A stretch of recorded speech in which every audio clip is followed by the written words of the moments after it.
Il est temps de décrypter l'actualité économique sur Ecofin Télévision. Bienvenue à toutes et à tous. Aujourd'hui, nous allons aborder 4 sujets principalement.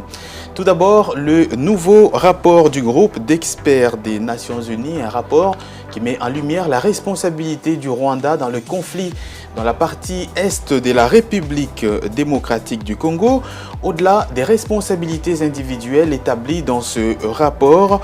Un rapport qui met justement en évidence une contrebande sans précédent des minerais dits des 3T et un système de gouvernance parallèle établi par le mouvement du 23 mars, le M23. Quelles sont les responsabilités concrètes de la communauté internationale face à ce pillage institutionnalisé et le silence dénoncé dans ce rapport du groupe d'experts des Nations Unies? Et si justement le M23, comme le soutient le rapport, est soutenu, entraîné et ravitaillé par l'armée régulière rwandaise et que les minerais sont blanchis via le Rwanda, quelles mesures diplomatiques et économiques concrètes devraient être prises pour contraindre les États impliqués à cesser ce soutien justement et à respecter la souveraineté de la République démocratique du Congo? C'est ce qu'on va aborder donc au cours de ces sujets-là. Et puis nous reviendrons également sur cette présence persistante de la République démocratique du Congo sur la liste grise du GAFI, le groupe d'action financière. Un rapport récent de cette structure souligne le caractère des carences stratégiques profondes de la République démocratique du Congo en ce qui concerne notamment la lutte contre le blanchiment de capitaux et le financement du terrorisme. Comment le gouvernement de la RDC peut-il prouver concrètement son efficacité dans la lutte contre des flux financiers illicites pour sortir justement de cette liste grise du GAFI? Et si la RDC ne parvient pas justement à sortir de cette liste dans les délais raisonnables, le risque d'escalade vers la liste noire est en tout cas réel. Quelles seraient donc les conséquences dans cette hypothèse-là? Nous allons voir tout cela tout au cours de cette émission. Et puis, c'est un dossier qui a en tout cas défrayé la chronique ces derniers jours en République démocratique du Congo. L'interception d'un marché des prix de près de 5 millions de dollars américains à la Caisse nationale de sécurité sociale des agents publics de l'État, la CNSAP en sigle.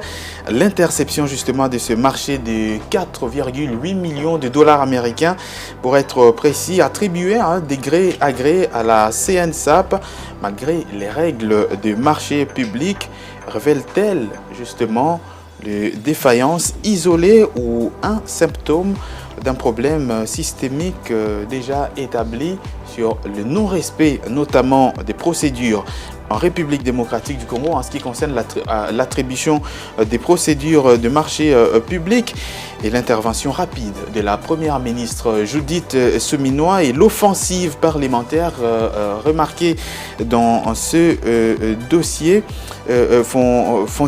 sont-ils justement des signes encourageants d'une volonté politique de lutter efficacement contre ces phénomènes ou tout simplement une réaction due à la médiatisation de l'affaire? C'est ce qu'on va voir justement dans cette émission. Et puis nous allons chuter par les rocades de Kinshasa lancées depuis le mois de juin 2024 par le président de la République. Aujourd'hui, ça fait une année depuis les lancements. Les travaux sur les terrains évoluent normalement, mais quelques contraintes sont justement remarquables.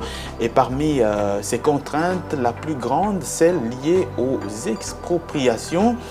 Comment l'équipe justement qui pilote ce projet s'y prend et est-ce que ces contraintes liées notamment à l'expropriation va freiner dans la durée ce projet des rocades de Kinshasa?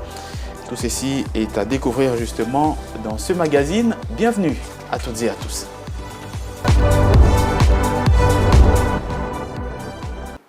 Et pour développer tous ces sujets, je ne suis pas seul sur ce plateau. Je suis accompagné de Tony Antoine Dibendila. Bienvenue. Merci beaucoup Patrick Mbala, bonjour. Merci beaucoup d'être là, Igor Biwaka, bienvenue. Merci Patrick, bonjour à toi. Merci beaucoup d'être là à vous deux. On commence tout de suite par le tout premier sujet dans cette émission, c'est justement le rapport du groupe d'experts des Nations Unies, un rapport qui vient établir la responsabilité du Rwanda dans ce qui se passe un peu une fois de plus dans l'est de la République démocratique du Congo, mais qui met aussi en lumière une sorte d'entreprise économique mafieuse mise en place par l'État rwandais. On voit d'abord la topo de tout ceci et puis on se retrouve après pour en décrypter. La République démocratique du Congo est confrontée à une hémorragie silencieuse des ressources minières les plus stratégiques.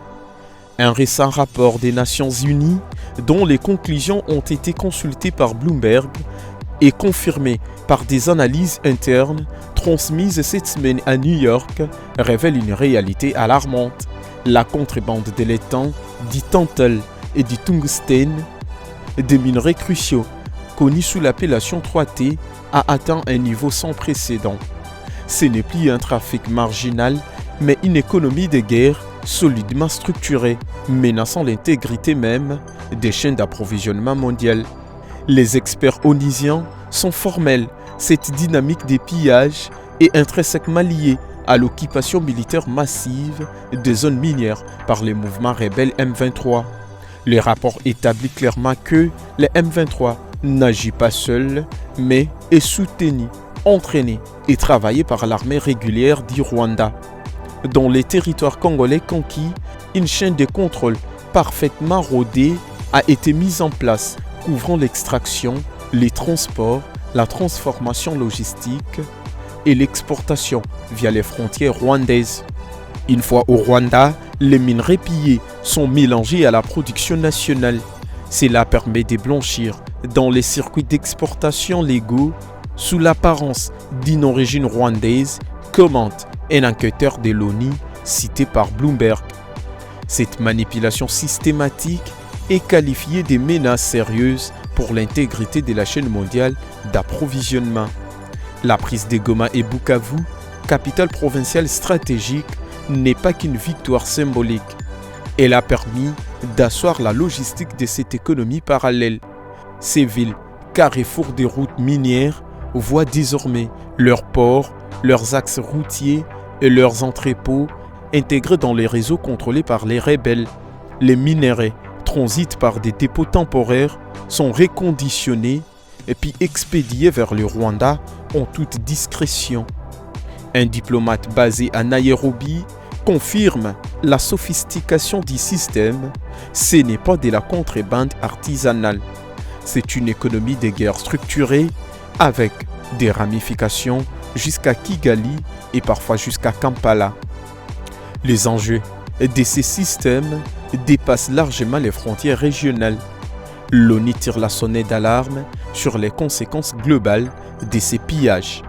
Le Rwanda, un pays qui ne possède pas de réserves significatives en 3T, a vu ses exportations de ces minerais augmenter de manière artificielle. Ces paradoxes statistiques suscitent des doutes croissants dans les capitales occidentales. Des entreprises internationales, des secteurs de l'électronique, de l'aéronautique et de l'automobile risquent de se retrouver involontairement impliqués dans une chaîne d'approvisionnement toxique. Les rapports dénoncent également l'implication indirecte d'autres acteurs régionaux. L'Ouganda est cité comme point de transit pour l'or issu des lithouries souvent exportés, sans enregistrement officiel, avec la complicité de certains députés locaux. Pour les experts onusiens, la situation actuelle n'est plus une simple crise sécuritaire. Elle a muté à une forme de prédation institutionnalisée. Les rebelles sont devenus des gestionnaires des ressources et les États qui les soutiennent se comportent en bénéficiaires directs, voire en copropriétaires de cette guerre. L'Est du Congo est en train de devenir un gisement à ciel ouvert, administré par procuration, conclut-il. Le silence de la communauté internationale face à cette réalité est d'autant plus assourdissant que les preuves s'accumulent. laissant la République démocratique du Congo saigner de ses richesses le plus vitales. Bienvenue une fois de plus, Tony Dibendila. Merci, Patrick Mbala. Le rapport des Nations Unies, une fois de plus, qui intervient à quelques jours seulement après que la RDC ait signé son accord de paix avec le Rwanda, justement. Un accord qui met en lumière des pratiques malsaines, justement, de Kigali, en ce qui concerne notamment le pillage des richesses dans l'est de la RDC.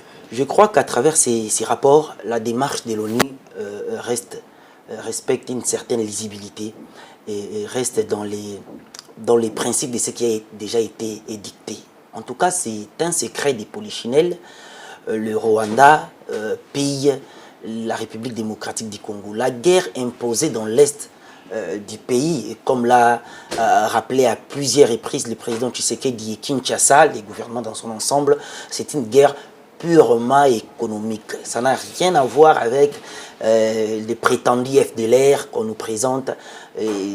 D'ailleurs, lors d'une conférence de presse il n'y a pas longtemps, la ministre d'État aux Affaires étrangères, Thérèse Kaikwamba, l'a rappelé, mentionnant que le prétexte FDLR, ce n'est rien d'autre qu'un prétexte réchauffé durant 30 ans pour maintenir la présence des troupes rwandaises au Congo. Et donc voilà, parce qu'il n'y a aucune justification derrière. Mais après, ces FDLR-là, oui, en 1996, parce que c'est de là que tout a commencé, lorsque le Congo a été victime d'une agression, à l'époque Zaïre, d'une agression de l'AFDEL, accompagnée par le Rwanda, l'Ouganda, et ainsi de suite. C'est de là que tout a commencé. Et donc aujourd'hui, 30 ans après, on nous dit, voilà, il y a ces FDLR-là qui ont aujourd'hui 30 ans de plus. S'ils avaient 30 ans à l'époque, nous savons quel âge ces gens ont aujourd'hui. On nous dit qu'il y a eu recyclage, qu'il y a eu, ils ont dit recruter des jeunes après. Mais voilà, mais quel est les degrés d'hostilité ou encore la dangerosité de ces groupes. Vraie menace de ces groupes vis-à-vis de l'État rwandais. Vis-à-vis du Rwanda. Nous savons que durant ces 30 dernières années, les FDLR n'ont rien posé comme acte négatif au Rwanda.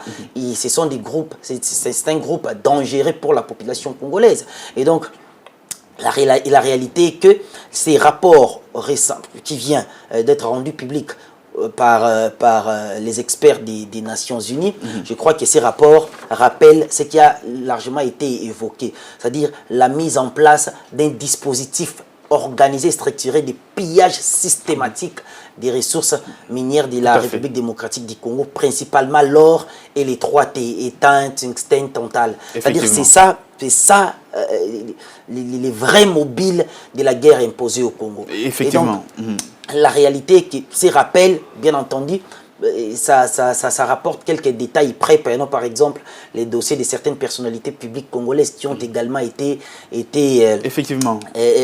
cités, mais aussi d'autres pratiques en parallèle des pratiques c'est-à-dire économiques, c'est-à-dire l'objectif est, les rapports l'a dit, l'objectif du Rwanda est d'annexer certains territoires congolais pour contrôler définitivement les matières, les ressources naturelles du Congo.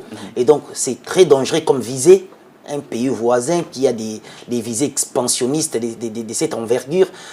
Donc, je crois que ces rapports qui dénoncent ce qui est connu, parce que les Rwandais ni soutenir les M23, mais toutes les parties qui sont en jeu aujourd'hui les disent clairement. Il y a les États-Unis qui l'ont dit, il y a les Nations Unies qui l'ont dit, tout le monde l'a affirmé. Le M23 n'est rien d'autre que les bras armés de l'État rwandais. Les bras armés de l'État rwandais dans la partie est de la RDC. Igor Biwaka, le rapport de l'ONU met en évidence d'ailleurs une contrebande, je cite, sans précédent des minerais 3T et un système de gouvernance parallèle par le M23 avec le soutien du Rwanda. Alors ces minerais-là qui sont effectivement qui font objet de contrebandes, on sait bien c'est lui qui les achète. Alors quelle est la responsabilité de la communauté internationale dans ce cas? Évidemment, Patrick Lumbala, pour revenir d'abord à ces rapports des experts de l'ONU, qui, une fois de plus, dénoncent encore avec je dirais, beaucoup plus d'amertume de constater le fait que, n'est-ce pas, les minéraux de la RDC, depuis 30 ans de suite, font toujours objet d'une certaine convoitise, d'un certain pillage machiavélique. C'est écœurant, voyez-vous. C'est vrai, on a toujours dit ici que c'est très bien orchestré, cette contrebande-là. C'est très bien organisé. D'ailleurs, le rapport l'a encore révélé, mais ce n'est pas la première dénonciation. Il y a eu beaucoup d'autres dénonciations antérieurement. Et tout cela, c'est sous le regard, je dirais, impuissant de la communauté internationale, Patrick Lumbala. Voyez-vous? Parce qu'on regarde bien les dénonciations, n'est-ce pas, des contenus dans ces rapports, on se rend compte qu'il y a toute une chaîne de contrôle qui est bien ficelée, qui est mise en ordre dans cette contrebande-là. Il ne s'agit pas seulement de la présence de rebelles dans les sites miniers, voyez-vous, parce qu'on a fait en sorte que, n'est-ce pas, qu'on ait le contrôle d'abord des sites miniers, avec une présence surabondante des rebelles dans ces sites miniers, qui organisent évidemment l'exploitation illégale même de ces minéraux stratégiques de la République démocratique du Congo, de l'extraction à la transformation. Tout à fait. Et tout se passe où? Tout se passe, donc on extrait d'abord nos matières premières, on le transporte vers le Rwanda. Et c'est là qu'on part pour le transformer encore, le vendre sur le marché international. Et donc, c'est écœurant. Si on se réfère encore au rapport, toujours des experts de l'ONU, un rapport qui a été publié beaucoup plus dans le passé, ces rapports-là faisaient mention d'une affaire qu'il y avait 150 tonnes de coltan qui quittaient illégalement la République démocratique du Congo pour alimenter le Rwanda. Pour preuve qu'on a vu que le Rwanda est devenu le premier exportateur mondial du coltan, du moment où il n'en possédait pas. Voyez-vous? Donc c'est regrettable, ça prouve à suffisance que la République démocratique du Congo fait l'objet d'un complot du Rwanda, du régime de Kagame, qui organise l'exploitation illégale de ces minéraux à son profit et au bénéfice même du développement de son pays. Aujourd'hui, le Rwanda, qu'est-ce qu'il a comme matière première? Absolument rien. Et moi, je trouve même que même la prise des villes comme Goma et Bukavu était beaucoup plus stratégique, Patrick Lumbala. Stratégique dans quel sens? Parce que ces villes-là sont des carrefours en ce qui concerne le transport même des minéraux. Effectivement. Donc cette prise-là fait en sorte qu'aujourd'hui, le Rwanda puisse organiser encore davantage, je dirais, son exploitation illicite et illégale et aux grandes dames de la population congolaise. Et moi, je pense bien que c'est pour cette raison que même les autorités rwandaises ont du mal à accepter cet accord de paix entre la République démocratique du Congo et bien évidemment et leur pays. Ils sont en train de faire en sorte qu'on puisse diaboliser cet accord pour que ça ne puisse pas aboutir. Pourquoi? Parce qu'on l'a dit ici, ils ont des idées expansionnistes. Ils veulent mettre au point, au point leur plan de balkanisation de la République démocratique du Congo. Donc occuper, avoir, je dirais, parfaitement le contrôle de la partie orientale de notre pays. Ça les appartient carrément. Le Nord Kivu et le Sud Kivu appartiennent. Mais ce qui est évident, ces idées expansionnistes n'auront jamais pour, au vu évidemment des avancées significatives, tant sur le plan diplomatique, même sur le plan géostratégique. On voit que la République démocratique du Congo s'investit pour préserver l'intégrité territoriale de sa nation. Effectivement. Alors, Tony Dibendila, le rapport du groupe d'experts de l'ONU évoque une compétition géoéconomique féroce, pour reprendre les mots justement de ce rapport, et l'implication d'autres acteurs régionaux comme l'Ouganda et le Burundi. Mais dans ces cas, comment la RDC réagit justement lorsqu'il est établi noir sur blanc que l'Ouganda notamment, qui est pratiquement celui qu'on qualifie comme un ennemi silencieux de la RDC. Comment le pays s'y prend justement? Je crois que la stratégie congolaise est claire et c'est efficace. Les fruits sont en train d'être récoltés. C'est-à-dire qu'on ne pouvait pas à la fois mettre à dos des États qui ont quand même eu la chance, je dirais, de s'organiser ces 30 dernières années. Ils ont été épargnés des violences, de l'instabilité politique et sécuritaire, et ils en ont bénéficié, ils ont tiré profit. Et donc voilà, ils sont revenus maintenant pour déstabiliser la région. Ils ont pu organiser leurs armées. Et voilà, aujourd'hui, ils se sont mis derrière les massacres du Congo. Je rappelle que les Burundis, peut-être son positionnement, le président burundais a été très clair. Il l'a signifié dans les médias et tout. Il est de son intérêt que les frontières congolo-burundaises soient sécurisées. Tout à fait. Et donc, l'armée burundaise, d'ailleurs, est venue ici. Ça, je ne le défends pas, mais on cite l'arrivée et puis la présence des troupes burundaises en RDC. Mais je crois que les troupes burundaises sont venues avec l'accord de la République démocratique du Congo. C'est vers les Sud Kivu. Effectivement. L'Ouganda, c'est dans les Touris. Et voilà, un peu plus loin vers les Nord Kivu. Mais je crois que sa complicité avec les M23, c'est une complicité connue, mais la stratégie d'avoir un point de départ, c'est-à-dire d'abord indexer un ennemi connu, voilà, parce que plus ou moins parfois, l'Ouganda fait preuve de bonne foi, plus ou moins parfois, parce qu'on sait aujourd'hui qu'après la condamnation de la Cour internationale de justice, l'Ouganda a payé 300 millions de dollars, ça arrive progressivement, et ça a d'ailleurs occasionné la création des Frivao. Et donc, c'est pourquoi il fallait d'abord cibler un État connu par un État hostile, son gangstérisme, son caractère belliqueux. Et aujourd'hui, il y a un accord de paix déjà signé.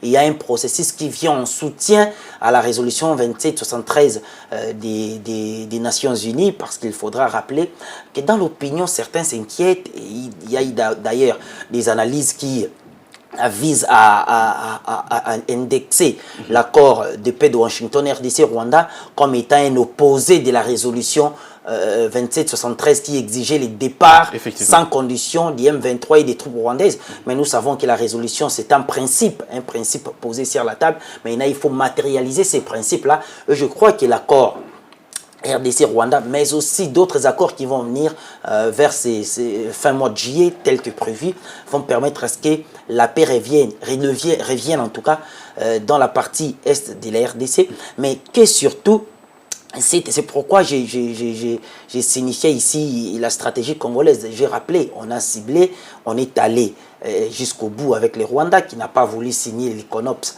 à Luanda, mais ici, aux États-Unis, il l'a fait, et il y a également son bras armé, le M23, qui est pour parler avec la RDC aux ISA. Vous avez suivi également Massad Boulos, les conseillers africains de Donald Trump, qui a souligné le fait qu'il y aura une pression qui sera exercée sur le Rwanda pour pousser les M23 à paraffer l'accord des Doha, parce que tous les éléments sont sur la table, les preuves sont là.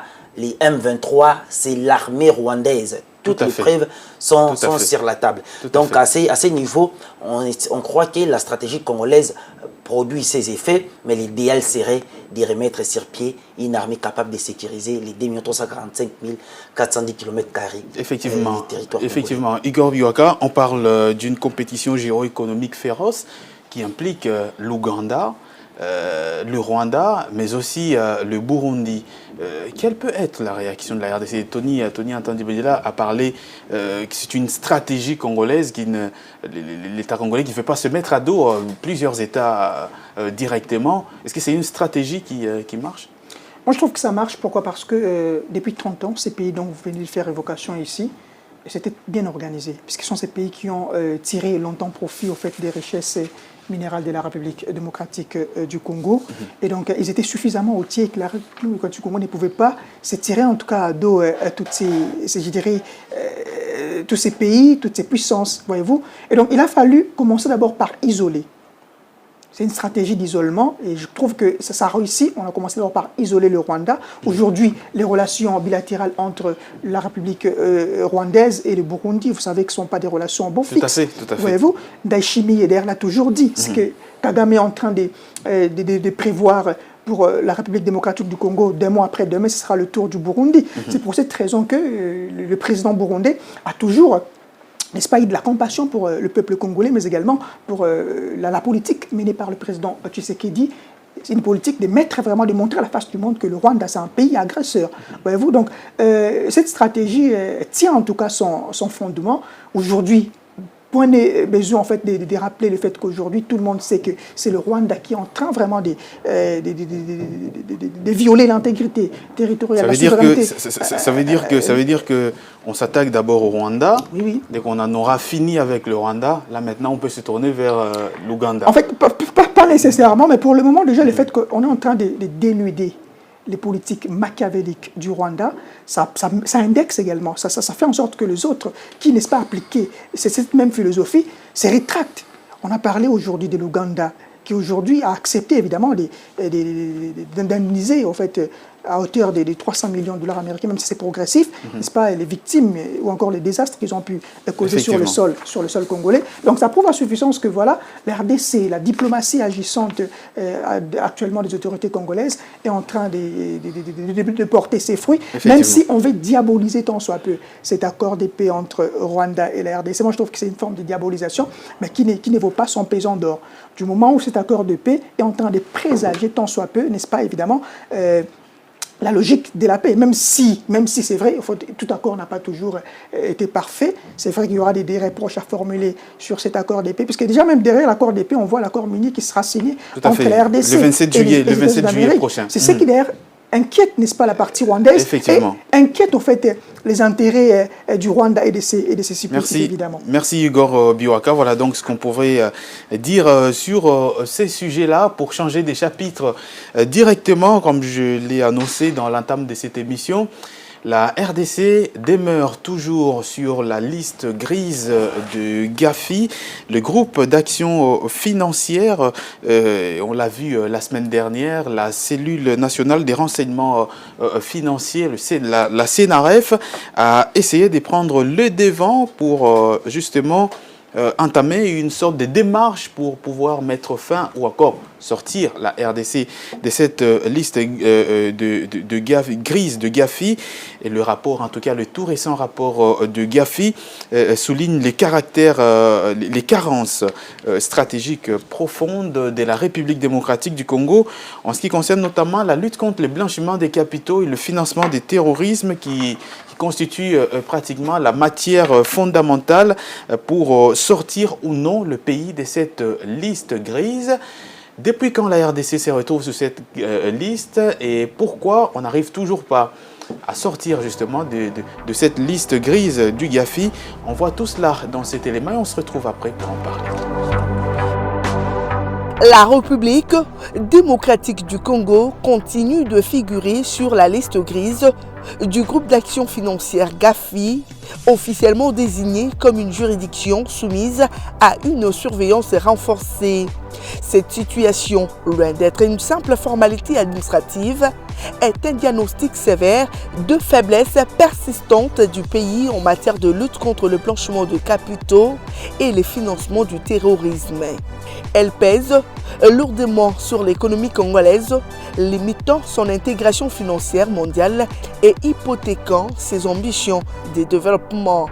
L'inscription de la République démocratique du Congo sur cette liste n'est pas le fruit du hasard.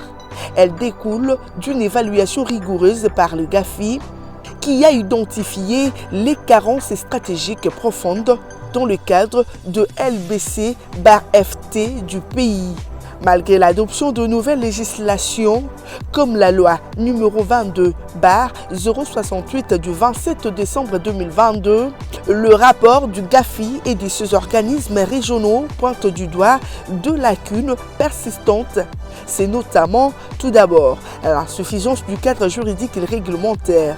Bien que de lois existent, leur portée et leur capacité à couvrir l'ensemble de menaces à haut risque sont jugées insuffisantes. Les activités criminelles majeures en RDC, telles que les détournements de fonds publics, la corruption et surtout le trafic illicite de minerais ne sont pas toujours appréhendés avec la rigueur nécessaire par le système. Manque d'efficacité dans l'application, c'est le point névralgique. Le GAFI ne se contente pas de l'existence de textes de loi, mais évalue leur mise en œuvre concrète. La RDC peine à démontrer une efficacité suffisante dans l'application de sanctions dissuasives en cas de non-conformité, la conduite d'enquêtes et des poursuites judiciaires robustes en matière de blanchiment des capitaux, notamment pour le crime financier transnationaux qui caractérise les pillages de ressources. Le contrôle basé sur le risque dans le secteur le plus vulnérable comme celui de l'exploitation minière artisanale et du commerce de minerais. La sensibilisation et la conformité de professions non financières désignées avocats, noteurs, comptables, qui sont souvent de vecteurs de blanchiment par méconnaissance. Les implications de cette inscription sont multiples et freinent considérablement les développements économiques de la République démocratique du Congo. Isolement et coûts accrus sur les secteurs financiers, freins aux investissements et au financement international.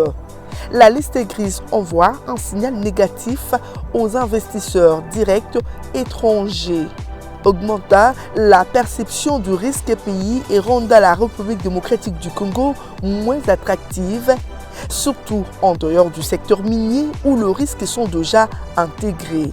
Détérioration de l'image et de la réputation. La menace la plus grave est une éventuelle inscription sur la liste noire du GAFI en cas de non-progrès significatif. Cela entraînerait des sanctions financières internationales beaucoup plus sévères, un isolement quasi total du système financier mondial et des conséquences économiques dévastatrices. Pour la République démocratique du Congo, sortir de la liste grise est une urgence absolue. Cela exige non seulement une refonte législative continue, mais surtout un renforcement drastique de capacités institutionnelles, une lutte implacable contre la corruption à tous les niveaux et une coopération internationale accrue pour démanteler les réseaux transnationaux de blanchiment. C'est à ces prix que la RDC pourra restaurer la confiance de la communauté financière mondiale et libérer son immense potentiel économique au profit de sa population. Alors, je suis avec vous, Igor Biwaka, après avoir vu justement cet élément. La première question que l'on se pose, c'est quoi le GAFI et pourquoi il est important de ne pas être sur la liste grise de cette organisation, mais aussi la liste noire dans le pire des cas. Vous l'avez dit, Patrick Lumbala, le groupe d'action financière, c'est évidemment une institution financière internationale qui, n'est-ce pas, a pour mission évidemment d'évaluer le risque d'un État face au blanchiment des capitaux, aux flux illicites, comme vous l'avez tantôt évoqué ici. Mais déjà, la République démocratique du Congo, il faut rappeler le fait qu'en 2023, nous avions échappé de tomber évidemment dans la liste noire des GAFI. Tout à fait. C'est évidemment sur fond de certaines réalisations, de certaines performances et que l'institution avait pu noter du gouvernement congolais, mais également de la République démocratique du Congo, des performances allant justement dans le sens de la traçabilité des transactions financières. C'est d'ailleurs ça même le nœud du problème, la traçabilité des On se rappelle, je crois qu'en 2023, il y a même une loi qui avait été votée au Parlement congolais en ce qui concerne la lutte contre le blanchiment de capitaux et le financement du terrorisme. Certainement. Et puis ça a beaucoup apporté au fait dans ces combats, n'est-ce pas, des luttes contre le blanchiment de capitaux et autres. Et pour preuve également, il y a eu au fait cette série d'actions initiées par le gouvernement congolais, par la redynamisation de certaines institutions de lutte contre la corruption, dont l'Inspection générale des finances, la CNRF, mais également le dynamisme qui a été constaté par la Cour de compte. Ça fait en sorte que, n'est-ce pas, la République démocratique du Congo échappe évidemment de tomber évidemment dans la liste noire. Liste noire, pourquoi? Parce qu'il s'agit, quand on parle de la liste noire, qu'est-ce que l'on voit dedans? Il y a des retombées négatives. Très négatives. Très négatives. Déjà que la liste grise dans laquelle nous sommes, il y a déjà des retombées. Il y a déjà des retombées, parce qu'une fois que vous perdurez là-bas, ça va vous amener évidemment vers la liste noire là, et qui va faire en sorte que la République démocratique du Congo, en termes évidemment de coopération bilatérale, s'effrise. Donc il y aura une certaine congestion dans ce qu'on appelle les relations bilatérales interétatiques. Il y aura beaucoup d'autres conséquences négatives qui vont s'en suivre, comme la réduction, n'est-ce pas, des investissements étrangers, tout en sachant pertinemment que les ressources que la République démocratique du Congo mobilise, en partie, viennent, n'est-ce pas, des investissements étrangers, viennent évidemment des ressources externes. Alors si aujourd'hui, on réduit ces investissements étrangers, vous savez les conséquences que ça va générer, mais également, ça fait en sorte que, n'est-ce pas, aujourd'hui, il y a un bon dynamisme entre notre pays et les institutions financières internationales, dont le FMI, la Banque mondiale et autres. Déjà, pour rappel, il faudrait noter le fait que la RDC, dans le cadre, n'est-ce pas, de son programme, de ses programmes économiques conclus avec le FMI, il a pu parvenir, n'est-ce pas, à l'achèvement de la première revue économique au titre de la facilité d'élargir les crédits, qui a été d'ailleurs récemment, qui lui a valu, au fait, un décaissement d'une affaire de 261 millions de dollars américains.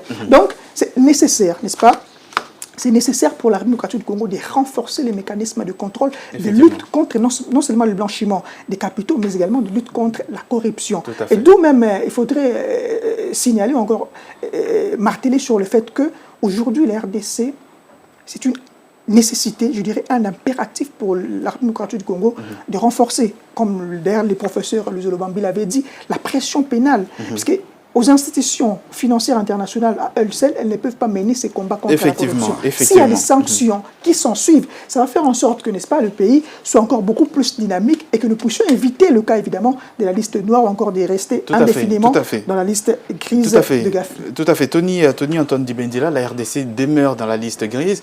On sait que les conséquences déjà sont là, négatives sur l'économie nationale.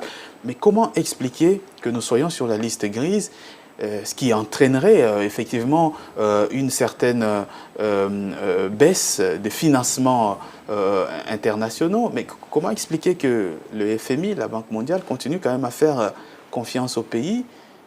En même temps, on est sur la liste grise du Gafi. Mais justement, d'ailleurs, il faudra rapidement rappeler le fait que Gafi, il y a, je crois, quelques jours, a félicité le gouvernement congolais pour les progrès réalisés dans la lutte contre les blanchiments d'argent et les financements du terrorisme.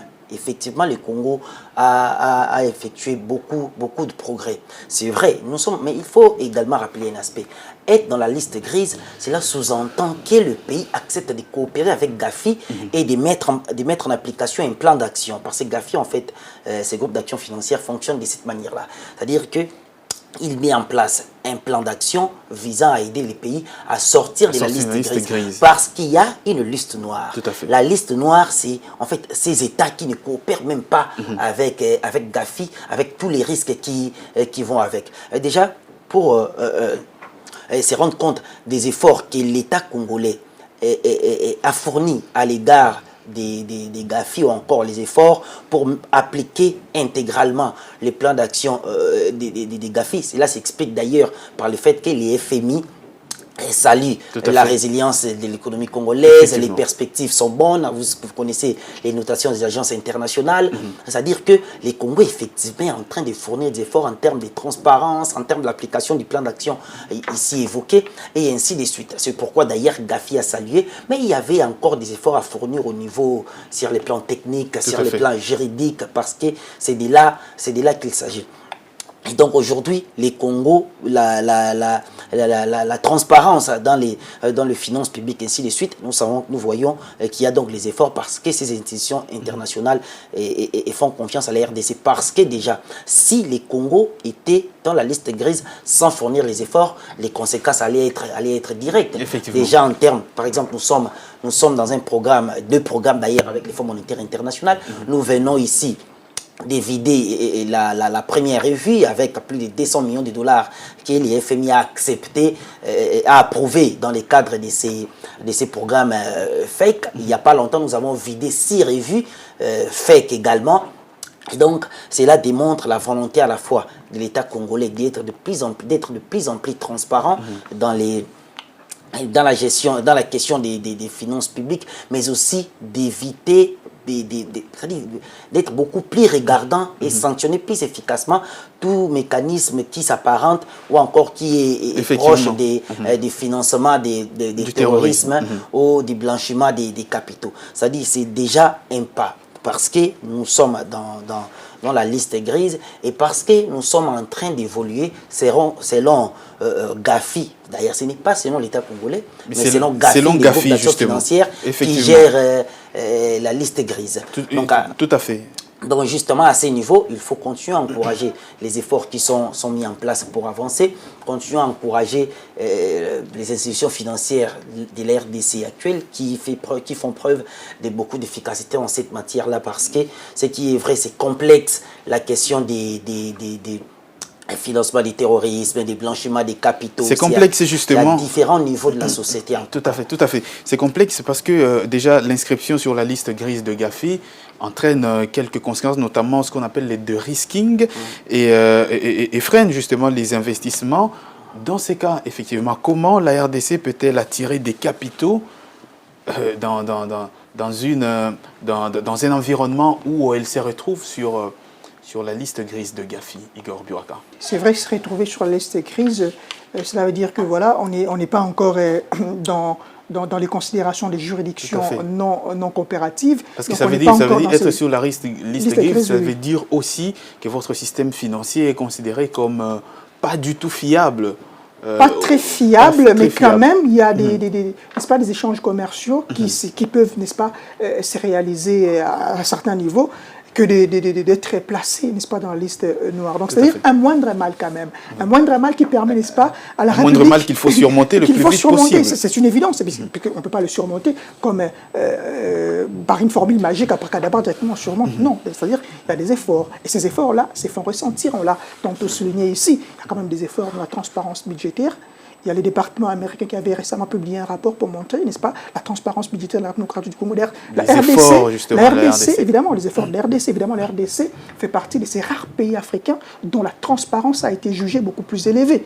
Voyez-vous? Donc c'est vrai qu'on ne présente pas un tableau sain de la République démocratique du Congo en ce qui concerne la transparence budgétaire, mais on note quand même qu'il y a quelques efforts qui sont en train d'être faits. Rappelons ici, au fait, le contexte que traverse le pays. C'est un contexte de guerre. Un contexte de guerre. Le FMI, d'ailleurs, souligné. La Banque mondiale également. Donc, toutes les institutions financières de Bretton Woods et autres soulignent au fait, la résilience, n'est-ce pas, la résilience dont fait montrer l'économie congolaise face à cette situation critique que le pays traverse, évidemment. Donc ce n'est pas facile pour un pays comme le nôtre, qui est frappé par une guerre d'agression depuis plus de 30 ans, dont la résurgence, n'est-ce pas, fait en sorte que, n'est-ce pas, certains de ces territoires pourvoyeurs de recettes, comme la ville de Goma ou encore de Bukavu, entre les mains de l'ennemi, mais quand même, on essaye, qu'à un cas, de surmonter toutes ces difficultés-là. C'est-à-dire qu'on ne vante pas, en fait, le mérite de l'RD. C'est vrai que l'effort, c'est, en fait, de surmonter. C'est-à-dire, ce n'est pas de rester indéfiniment dans la liste grise, mais de faire quand même cet effort, n'est-ce pas, pour faire en sorte qu'on soit beaucoup plus transparent en ce qui concerne le budget, en ce qui concerne les finances, en ce qui concerne la lutte contre la corruption, mais également de faire en sorte que, n'est-ce pas, on active beaucoup plus de mécanismes de lutte contre le blanchiment d'argent, le blanchiment des capitaux et autres. Effectivement. Alors, Tony Dibendila, on va terminer ce sujet avec vous par cette question. Selon le GAFI, dans ce qui concerne la République démocratique du Congo, les professions non financières, telles que les avocats, les notaires, les comptables, sont aussi cités comme des vecteurs potentiels de blanchiment des capitaux. Ça veut dire que l'État, dans son souci de sortir de la liste grise, doit avoir un œil regardant sur ces secteurs-là. Oui, mais pas que. Ce qui est vrai, Gafi cite ces secteurs-là où les risques sont beaucoup plus élevés, mais pas que. Mais c'est-à-dire que les questions financières, je l'ai dit tantôt ici, c'est à différents niveaux de la société. Je crois que ces derniers temps, d'ailleurs, même les cambistes, les petits shops, les mini-shops, reçoivent même des messages de la CNRF concernant justement, dès qu'il y a des trafics pas assez clairs à multiples reprises. Ces gens-là m'ont approché pour se plaindre. Et voilà, on a des messages de certaines institutions pour nous alerter concernant les trafics illicites, encore les blanchiments d'argent, ainsi de suite. On sait que la CNRF prend quand même de l'avance. Tout à fait, mais c'est d'ailleurs son rôle. La cellule nationale de renseignement financier, c'est vraiment la CNRF qui est deux pieds dans cette question des blanchiments d'argent ou des financements du terrorisme. C'est-à-dire que c'est à différents niveaux. C'est à différents niveaux. Il y a certaines transactions bancaires, même au niveau, je l'ai dit ici, de shop, c'est-à-dire à tous les niveaux, les regards doivent être doublés. De toutes les façons, il y a une boussole à ce niveau-là. Nous avons ces plans d'action du GAFI, ces groupes d'action financière. Il y a un plan d'action, c'est notre boussole, et cela permet à ce que les gouvernements congolais aient un regard et sachent quelle étape il faut suivre après celle qui est pour l'instant l'objectif final, et donc sortir de cette liste grise pour enfin espérer avoir plus d'investissements étrangers, et donc voilà, que la coopération d'investissement en termes de coopération bilatérale, mais aussi que l'État ait plus de possibilités à avoir plusieurs recours liés aux transactions financières. Effectivement. Aux transactions financières. Effectivement. Merci donc Tony Antoine Dibendila. On referme donc ce chapitre-là lié au GAFI, tout en espérant que la RDC va fournir les efforts nécessaires pour pouvoir sortir justement de cette liste grise de Gafi, effectivement. On va entamer à présent cette affaire qui a fait parler justement d'elle au courant de ces derniers jours. C'est l'interception d'un marché, effectivement, un marché public d'un peu près de 5 millions de dollars américains à la Caisse nationale des sécurités sociales des agents publics de l'État, la CNSAP. En sigle, un marché qui a été donné de gré à gré, mais intercepté aussitôt par la première ministre Judith Suminwa. Doit-on déjà commencer à craindre la persistance de la mauvaise gouvernance dans le pays, malgré les efforts effectivement menés en amont par le gouvernement de la République? On se fait une idée sur l'affaire et on se retrouve après pour en parler. La Caisse nationale des sécurités sociales des agents publics de l'État, CNSAP en sigle, institution vitale pour la protection sociale des fonctionnaires congolais, s'y retrouve au centre d'une controverse majeure. Un marché irrégulier a été intercepté, révélant des pratiques de passation de marchés publics qui soulèvent des sérieuses questions sur la transparence et la bonne gouvernance au sein de cette entité. Au cœur de l'affaire se trouve un marché public d'une valeur de 4,8 millions de dollars américains destiné au recrutement d'un consultant cabinet. Ces contrats, attribués de gré à gré, a rapidement alerté les mécanismes de contrôle et suscité l'indignation. Selon les informations disponibles, les justifications avancées par la CNSAP pour cette attribution directe ne cadraient pas avec les articles 41-43 de la loi numéro 10/010 du 27 avril 2010 relative au marché public qui privilégie la mise en concurrence. Les plans de passation de marché validé par la Direction générale des contrôles de marchés publics, prévoyait d'ailleurs une procédure d'appel d'offres. Cette irrégularité a mis en difficulté le directeur général de la CNSAP, Junior Mata, dont la gestion est désormais sous le feu des projecteurs. La gravité de la situation a rapidement entraîné une réaction au plus haut niveau de l'État. La première ministre, Judith Suminwa, a instruit la suspension immédiate de la procédure d'attribution de ces marchés. Cette décision forte vise à garantir le respect de la législation sur le marché public et à permettre une approbation formelle conforme aux règles. Parallèlement, le Parlement congolais s'est saisi du dossier. Les députés nationaux, à l'instar de Joseph Nkoyi-Wembo, ont lancé une offensive parlementaire, interpellant directement la direction de la CNSAP. Ces interpellations ne se limitent pas à ces seuls contrats de 4,8 millions de dollars américains, mais englobent également d'autres allégations de détournement présumé de fonds de plus de 20 millions de dollars américains et des acquisitions immobilières irrégulières estimées à 30 millions de dollars américains dans le quartier de la Gombe à Kinshasa. Ces acquisitions révèlent une gestion opaque et de pratiques de surfacturation. L'inspection générale des finances a également par le passé mis en lumière de recrutement et promotion irréguliers au sein de la CNSAP, appelant à l'annulation de ces actes pour rétablir l'orthodoxie de gestion. La suspension controversée à la CNSAP est une étape positive, mais elle ne représente qu'une partie de la solution. Pour restaurer la confiance des citoyens et de partenaires, il est impératif que les enquêtes parlementaires et judiciaires aillent jusqu'au bout. La lumière doit être faite sur toutes les allégations de malversation et les responsables doivent être tenus redevables, estiment plusieurs observateurs. Cet incident souligne l'urgence pour la République démocratique du Congo de renforcer ses mécanismes de contrôle de marché public, de garantir la transparence dans la gestion de fonds publics et de lutter sans relâche contre l'impunité. C'est à ce prix que les institutions comme la CNSAP, dont la mission est cruciale pour le bien-être des agents publics, pourront retrouver leur crédibilité et fonctionner au service de l'intérêt général. Alors, je reste avec vous, Tony Antoine Dibendila. On l'a vu, l'affaire a fait grand bruit. Aussitôt, la primature, la première ministre est intervenue. 4,8 millions de dollars américains d'un marché attribué de gré à gré. Le montant, il est quand même colossal. Pourquoi passer par la procédure de gré à gré? En fait, c'est d'ailleurs ça le problème. Moi, d'une part, je voudrais ici indexer quand même...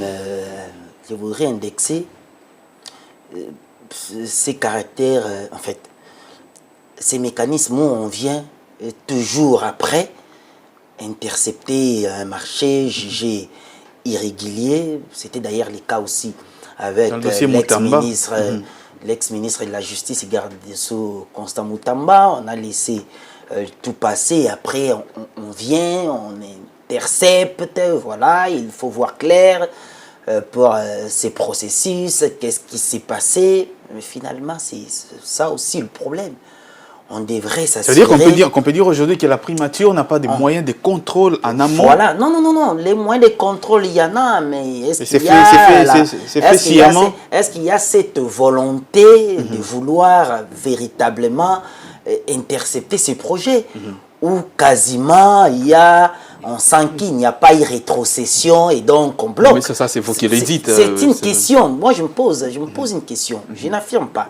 Je dis, est-ce que c'est simplement parce qu'il y a eu vice de procédure ou il y a eu irrégularité quelque part ou qu'il n'y a pas eu rétrocession, eh bien, on intercepte après. Parce que les mécanismes de contrôle, les mécanismes sont là. Les mécanismes sont là. Allons pour ces histoires des gré à gré. Oui, les gré à gré n'est pas une infraction. Mais nous avons l'impression que tous ces projets-là ne sont devenus que des gré à gré. C'est-à-dire que ça ne suit plus les processus normaux de cette chaîne de dépenses publiques. Alors que les gré à gré, ce sont des mesures quasiment exceptionnelles parce qu'il y a urgence, parce qu'il faut résoudre telle ou telle autre question. Je reviens ici avec des projets forage lampadaires, des centaines de millions de dollars disparus. Et c'était des procédures de gré à gré. Et c'est toujours des gré à gré. Regardez la plupart des marchés ici. On vous dira que c'est des gré à gré, l'autre c'est des gré. Et souvent ce sont ces gré à gré là qui posent problème. Mais pourquoi il ne faudra pas directement ou définitivement résoudre cette question-là? C'est les gré à gré qui posent problème. Et alors, nous cherchons des mécanismes beaucoup plus contraignants pour en fait rendre beaucoup plus transparent ces processus de gré à gré et qu'on évite de tomber dans le procédé des spectacles où l'argent a été décaissé, on n'a pas encore payé, on a payé compte séquestre, compte dans séquestre, ainsi de suite. C'est-à-dire que c'est ça aussi les problèmes quelque part. Mais lorsqu'on laisse des choses perdurer, on laisse des projets passer. Et après, on vient intercepter peut-être les fonds déjà payés. Tout à fait. On a même l'impression que quelque part, il y a un certain jeu de pompiers pyromanes. Voilà, parce que par exemple, aujourd'hui, on sait que des gens ont été, certains libérés, d'autres quasiment innocentés, mais aussi d'autres arrêtés pour cette question des forages, par exemple. Mais les fonds publics ne sont jamais revenus. Tout à fait. Et on ne sait pas où se trouvent les forages aujourd'hui, les 1000 forages, on ne sait pas. Mais l'argent est dilapidé. Tout à fait. C'est ça justement le problème. C'est ça le problème. Il faudra penser à ces mécanismes-là. Si les processus actuels ne tiennent pas, parce qu'il y a toujours des fonds qui sortent ainsi de suite, et voilà, on n'arrive pas à contrôler, surtout avec des gré à gré. Posons des vraies questions, posons des vraies questions et posons des vrais actes. Tout à fait. Pour éviter... Posons donc des vrais actes. Igor Biwaka, la CNSAP, c'est quand même le bras séculier de la sécurité sociale en République démocratique du Congo. C'est quand même également parmi les entreprises modèles de l'État, certifiées même, certifiées ISO sur le plan international. Si ces genres, justement, des pratiques sont détectées au sein de ces genres d'entreprises qui constituent le modèle pour les autres, il y a quand même à s'inquiéter là. Alors, je n'affirme pas non plus cette évidence-là, Patrick Lumbala, mais je reviens sur votre observation qui cadre, n'est-ce pas, avec l'établissement public, qui au fait la CNSAP, donc la Caisse nationale de sécurité sociale des agents publics, évidemment de l'État congolais. C'est au fait un bras séculier, comme vous l'avez dit, pour l'économie congolaise, un bras séculier surtout depuis la réforme qui a été initiée, une réforme qui parle en fait de la loi numéro 22/031 du 15 juillet 2022. Cette réforme a apporté, cette loi plutôt a apporté, n'est-ce pas, des réformes majeures pour la Caisse nationale de sécurité, n'est-ce pas, sociale des agents publics, n'est-ce pas, République démocratique du Congo. À l'époque, évidemment, il y avait un certain nombre d'agents publics qui ne bénéficiaient pas en fait de la sécurité sociale. Mais à travers cette réforme, il y a eu la couverture sociale, n'est-ce pas, des agents publics, s'est améliorée. Voyez-vous? Et donc, il faudrait toutefois éviter des genres de pratiques qui viennent pour fragiliser les actions de la CNSAP, fragiliser les missions. Quel genre de pratiques vous faites allusion? Non. quand on parle, n'est-ce pas, des pratiques frauduleuses, tendant, n'est-ce pas, à mettre en exergue de marché gré à gré, dont on ne sait pas, en fait, le mécanisme de transparence, tout en sachant pertinemment qu'il y a des structures bien chargées pour s'occuper, en fait, de ces genres de pratiques, comme je fais allusion là à l'autorité des régulations de marché public, ARMP, qui, n'est-ce pas, s'occupe évidemment de la transparence des marchés, de la concurrence, n'est-ce pas, des marchés publics. Et donc, ça vient pour ternir, en fait, l'image de la SENSAP. Je ne dis pas, je n'affirme pas que, n'est-ce pas, cette évidence est vraie. Mais aujourd'hui, si on parle de l'accroissement ou l'augmentation, n'est-ce pas, du nombre des agents publics qui partent à la retraite, c'est grâce à quoi? C'est grâce évidemment à la SENSAP. Vous allez vous souvenir que, je crois, l'année passée, ou en 2023, quand on avait activé, n'est-ce pas, le levier de la mise à retraite des agents, on a atteint la barre de 10 000 agents qui étaient partis en retraite, chose qui ne s'est jamais faite. Et qui perçoivent justement leur dû. On voyait la retraite, on voyait les agents publics à la retraite, on ne pouvait même pas dépasser la barre de 1000 personnes. Voyez-vous? Et tout cela est venu grâce évidemment à cette législation. Et laquelle législation a également apporté des réformes de type de la révalorisation. La révalorisation évidemment des allocutions des fins de carrière des agents publics. Tout à fait. À l'époque, on voyait $2 000, vous partez à la retraite, on vous donne une enveloppe de $2 000. Mais ce qui n'est pas le cas, ce qui n'est pas le cas aujourd'hui, ce qui n'est pas le cas avec $2 000, qu'est-ce que vous allez faire avec $2 000 Patrick Mumbala? Et du coup, c'était également sélectif, puisque ça ne concernait pas tout le monde. Mais avec cette réforme, n'est-ce pas, je l'ai dit ici, de la loi qui a été promulguée par le président de la République, numéro 22/031, du 15 juillet 2022, d'ailleurs, qui va totaliser 4 ans à peine. Mais on a vu qu'il y a une révalorisation, n'est-ce pas, des allocations de fin des carrières des agents, mais aussi, je suis en train de dire que ça touchait presque toutes les catégories des agents publics, ce qui n'était pas le cas à l'époque.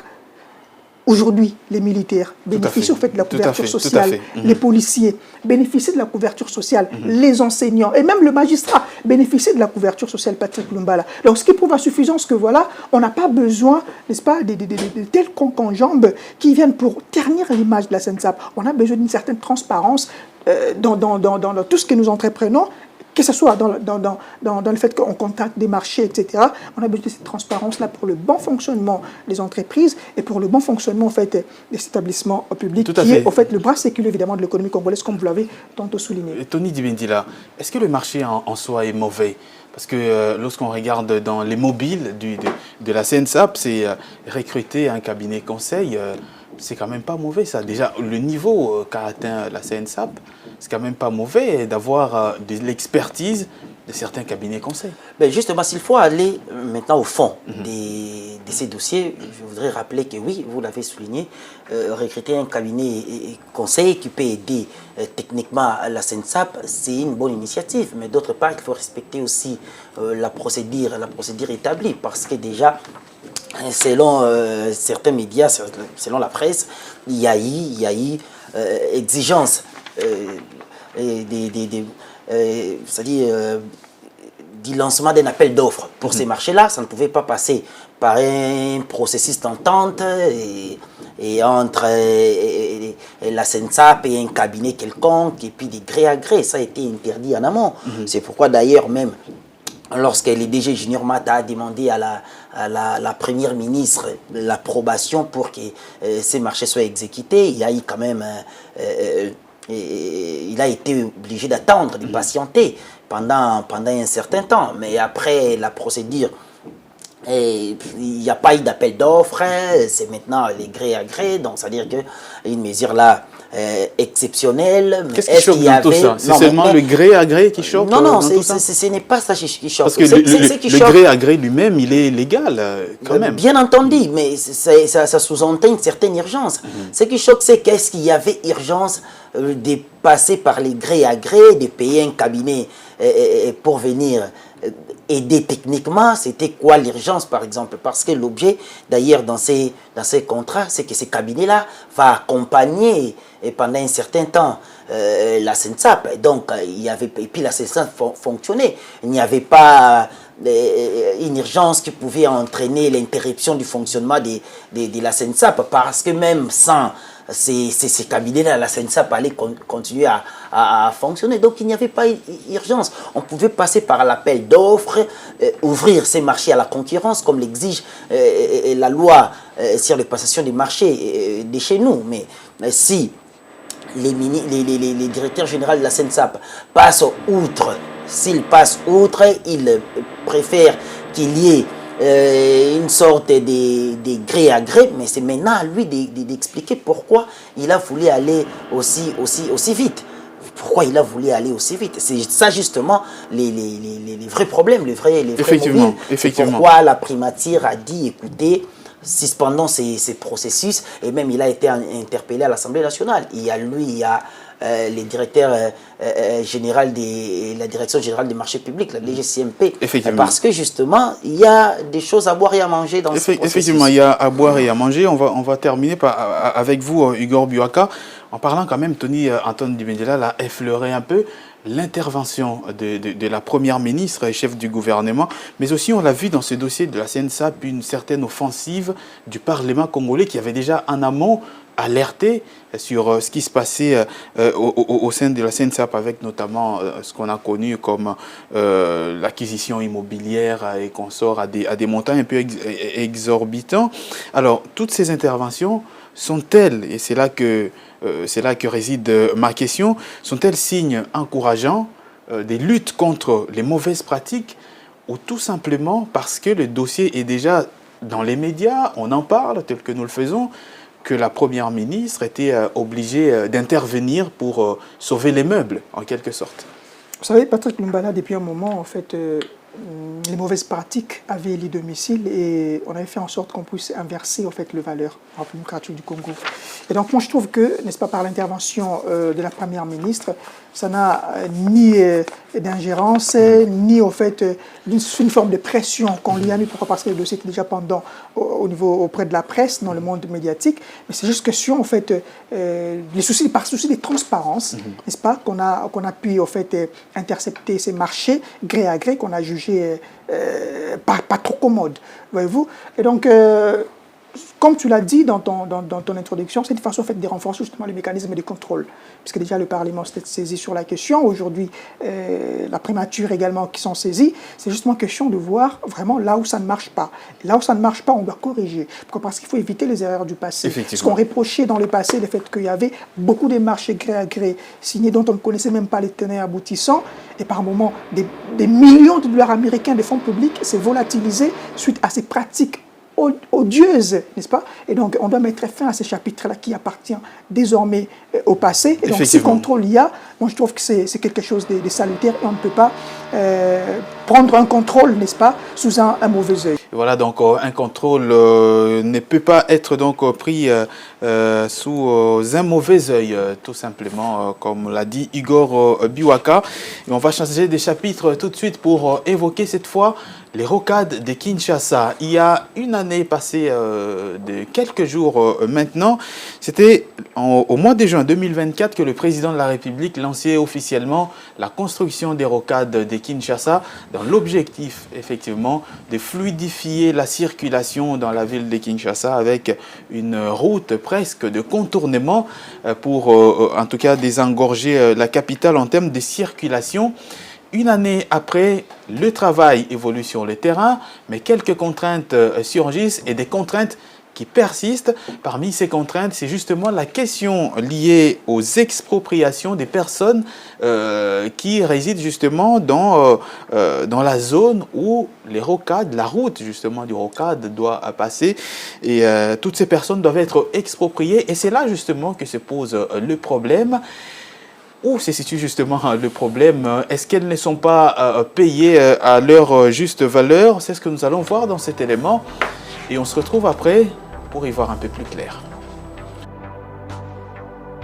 Au cours de cette réunion, la commission interministérielle chargée des expropriations dans le cadre de la construction des rocades de Kinshasa a tenu à éclaircir et passer en revue les inquiétudes exprimées par les personnes affectées par le projet, notamment en ce qui concerne le paiement des indemnisations. Il y a lieu de vous informer qu'à ce jour, sur un effectif global de 3813 parcelles et ou concessions à exproprier, on a relevé que 700 personnes affectées par les projets sont en ordre avec les documents administratifs. Je dis bien 700 sur le 3813. Et que bientôt, pour ceux qui ont signé le procès verbal de négociation, il sera procédé incessamment au ravitaillement de leurs comptes bancaires ouverts à cet effet. Pour le reste des personnes affectées, la commission interministérielle poursuit les négociations. La commission reconnaît par ailleurs que cette situation est due notamment à la persistance de certaines zones d'ombre, malgré la sensibilisation déjà menée auprès de cette population. La commission interministérielle a constaté qu'en dépit de la sensibilisation accrue des personnes affectées par le projet, des zones d'ombre semblent persister, ce qui entraîne de l'agitation auprès des communautés concernées. Cette commission, présidée par l'ingénieur Georges Kochi, secrétaire général aux ITP, est composée avant tout des ministères des Affaires foncières, de l'aménagement du territoire, de la justice, de l'urbanisme et habitat, ensuite des services tels que la CGT, l'IGF, la PCSC, enfin des secrétaires généraux et de la territoriale. Tony Antoine Dibendila, une année après que le président de la République ait lancé justement ces projets de rocade, tout se passe bien sur le terrain, mais on a l'impression qu'il y a une contrainte qui persiste, c'est celle des expropriations. Jules Alingueté d'ailleurs l'avait dit, avait recommandé au ministre notamment des Affaires foncières, de la Justice et tous les acteurs impliqués de faire attention sur le fait qu'il y a des gens qui viendraient peut-être acheter dans ces zones-là, sachant que la route va passer par là, pour faire des surenchères, justement. Pourquoi ça persiste jusque-là, effectivement? Moi, en fait, ce qui m'étonne, c'est plutôt, j'ai l'impression qu'il n'y a pas assez de transparence dans les processus en cours d'indemnisation, encore d'expropriation. Les projets est louable, c'est un très bon projet parce que nous savons qu'à Kinshasa, la mobilité urbaine est aujourd'hui au cœur des priorités. La pression démographique est présente, mais les voies routières ne suivent pas, les infrastructures ne suivent pas pour faire l'aéroport de Ndjili et le centre-ville, c'est-à-dire que de l'est au centre de la capitale, c'est compliqué. C'est-à-dire qu'il n'y a quasiment que le boulevard Lumumba et le fleuve. Il n'y a pas longtemps, on a évoqué l'histoire des transports fluviaux, ainsi de suite, mais ça semble ne pas vraiment assez marcher parce qu'il n'y a pas assez de ports pour qu'il y ait une sorte d'arrêt à chaque niveau. Mais aujourd'hui, les projets rocade Est, Sud-Est, Sud-Ouest, c'est-à-dire que c'est un projet aujourd'hui porteur d'espoir. Tout le monde sait que ces projets pourraient, d'une manière ou d'une autre, alléger la mobilité est de Kinshasa. Mais le problème, justement, c'est les contraintes. Ainsi de suite. Nous savons qu'il y a des projets louables. Mais aujourd'hui, nous avons la question d'expropriation. Il y a cette commission interministérielle mise en place justement pour gérer la question. J'ai par exemple devant mes yeux un document, c'est l'arrivée des activités d'expropriation parce qu'il y a eu cette commission qui doit gérer les indemnisations, payer les gens qui doivent partir, les tracés.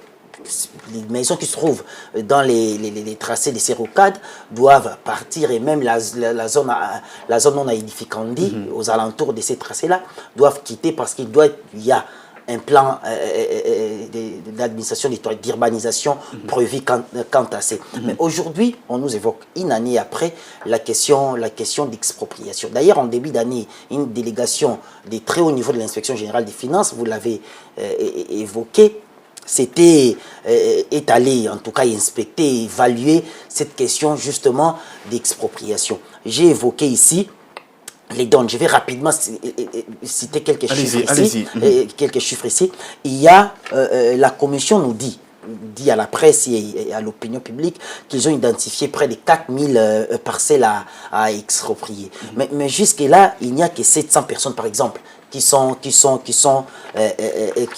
tous les documents en ordre. On voit des chiffres qui prouvent quand même qu'il y a une certaine volonté de faire des choses. De l'évolution, justement. De l'évolution des choses. Il y a par exemple,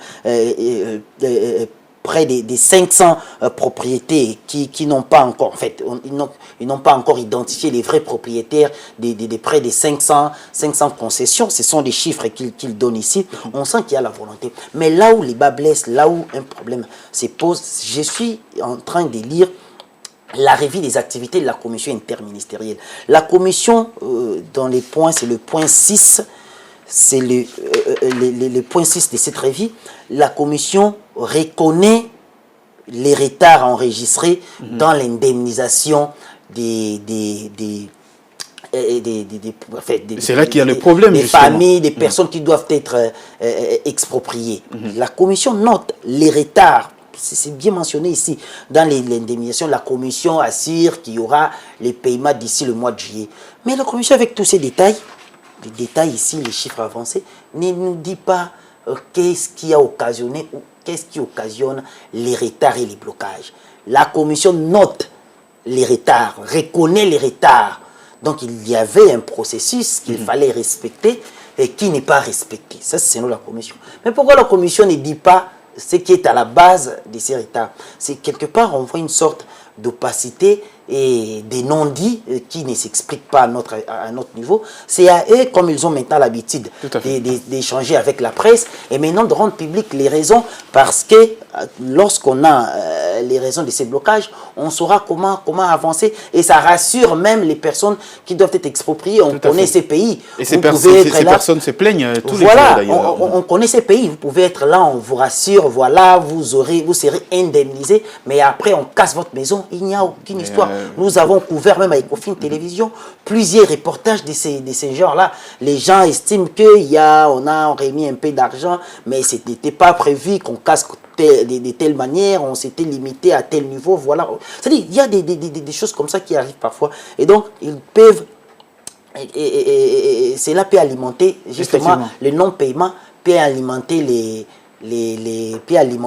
inquiétudes des uns et des autres, et nous espérons que la commission va continuer à faire du travail avec beaucoup de détails pour permettre à ce que ces gens-là se retrouvent dans leurs droits. Igor Biwaka, la commission note, effectivement, Tony Dibendila l'a dit, près de 4000 propriétaires identifiés, mais seulement 700 qui sont en ordre, justement, avec tous les documents et consorts.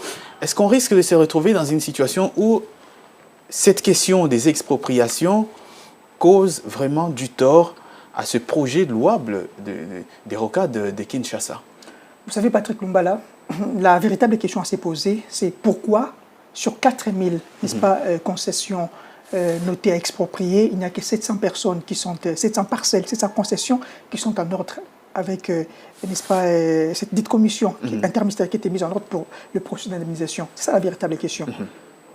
J'ai dit, ça échappe à beaucoup de gens. Pourquoi? Parce qu'on s'est rendu compte, déjà, je crois que c'était le 15 mars dernier, l'ancien inspecteur général des finances, chef de service de l'IGF, lorsqu'il avait effectué sa ronde-là, il avait martelé sur un fait.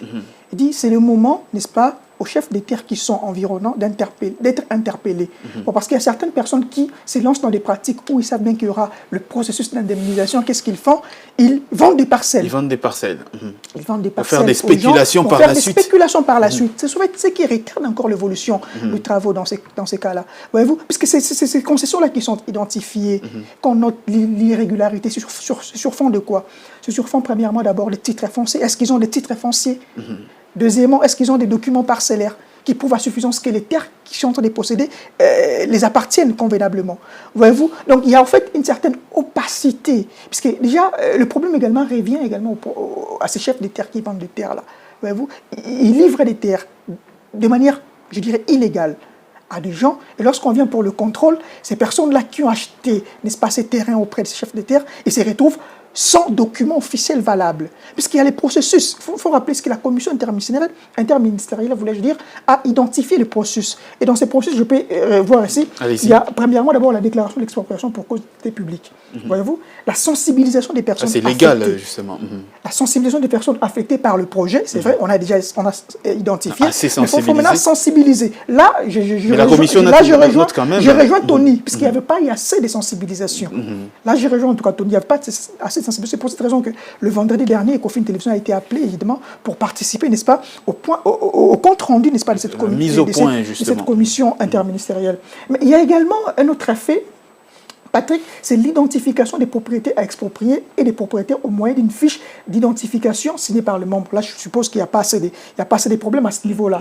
Et puis, l'identification des mesurages des actifs à exproprier. Cela a été fait, puisqu'on a arrivé à identifier au moins 4000 concessions. Voyez-vous? Mais la collecte des copies des titres fonciers aux documents parcellaires, c'est là qu'il y a les problèmes. C'est là où les bas blessent. Puisqu'on se rend compte que de toutes ces concessions-là, la majorité, n'est-ce pas, d'entre elles n'ont pas évidemment les titres fonciers, moins encore des documents parcellaires. C'est ce qui justement constitue un écueil à l'avancement de ces projets. Comment quelqu'un qui n'a pas de titre, qui n'a pas de documents parcellaires peut c'est ça justement, je l'ai dit ici, Patrick Lumbala. Il faudrait maintenant interroger ceux qui livrent des terres à ces personnes-là. Donc c'est en fait comme une forme de business qui est orchestré, n'est-ce pas, par ces chefs de terre-là qui, par moment, livrent des terres sans pour autant donner de documents officiels à ces personnes-là. Et donc, c'est en fait là, ces processus d'expropriation déjà identifiés, avec toutes ces contraintes-là, ça fait en sorte qu'aujourd'hui, que les travaux, n'est-ce pas, ne puissent pas avancer comme on l'avait souhaité en tout cas. Ne puissent pas donc avancer comme on l'avait souhaité. On rappelle donc une contrainte qui persiste un peu plus dans le projet de rocade de Kinshasa, c'est effectivement les expropriations et la commission interministérielle en charge justement de cette question. Une commission présidée par le secrétaire général aux ITP se penche sur la question et essaie effectivement de trouver des solutions quant à ce. Voilà donc ce qu'on pouvait dire sur ces sujets. Ce qui boucle effectivement aussi l'essentiel de l'écho de ces jours. Merci Tony Dibendila. Merci Patrick Lumbala. Merci Igor Biwaka. Merci à toi Patrick. Merci à vous également d'avoir suivi cette émission. C'est terminé pour aujourd'hui. Le prochain rendez-vous est donc pris pour demain avec le même et réel plaisir de vous décrypter l'actualité économique en RDC. À très vite.